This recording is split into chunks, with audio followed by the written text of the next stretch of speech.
د افغانستان کرکټ بورډ ویاند ښاغلی سید نسیم سادات راسره ولاړ دی چې دې سره به د اتم پړاو لېسټ سیالیو په اړه خبرې ولرو. سادات صاحب ستړي مه شئ، دغه سیالي کله ترسره کیږي او څو لوبډلې به پکې اشتراک وکړي؟ بسم الله الرحمن الرحیم. لېسټ سیالي چې د اتم پړاو دی د اګست میاشتې په 20 باندې پیلیږي او د سپتمبر تر 6 پورې به ترسره شي. البته په خوست کې د رحمت ولی مسرور کرکټ لوبغالي په کوربتو به دا سیالي ترسره شي او په ټوله کې پکې 15 لوبډلې ګډون کوي چې هر لوبډله د یو زون نمایندګي کوي چې همغه سپین غر، بندي امیر، مسینک او امو لوبډلې دي او بوس لوبډله. سادات صاحب دغه سیالیو ته لوبغاړي په کوم اساس ټاکل شوي دي؟ که دې اړه لیدونکو ته ووایي. لکه خبري غونډه کې چې د غوراوي کمیټې مسؤلینو معلومات ورکړه، یو هغه لوبغاړي دي چې د ملي لوبډلې سره سنټرل کانټراکټ لري. دوم قدم کې د الف لوبډلې افغان ابدالیان لوبډلې لوبغاړي دي.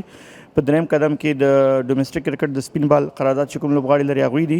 او په څلورم قدم کې هغه لوبغاړي چې په ګریډ 1 سیالیو کې پرفارم کړی، ځکه هغه هم د سپین بال سیالۍ وي، کوم لوبغاړي چې هلته پرفارم کړی هغوی ته هم په دغه لوبډلو کې ځای ورکړل شوی.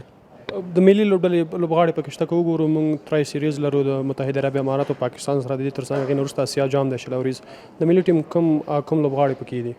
تاسې ولیدل چې لکه څنګه چې مسؤلینو په غونډه کې وویله، د ملي ټیم هغه لوبغاړي چې 500 ورځه کرکټ کوي هغوی ډیری په دغه لېسټ سیالیو کې شته، او هغه چې د شلوریز سیالیو لوبغاړي دي هغوی دپاره بیا جدا کیمپونه په نظر کې نیول شوي، ځکه ټرای نیشن سیریز هم را روان دی د افغانستان، پاکستان او متحده عرب اماراتو. له هغې وروسته بیا اسیا جام دی شلوریزه.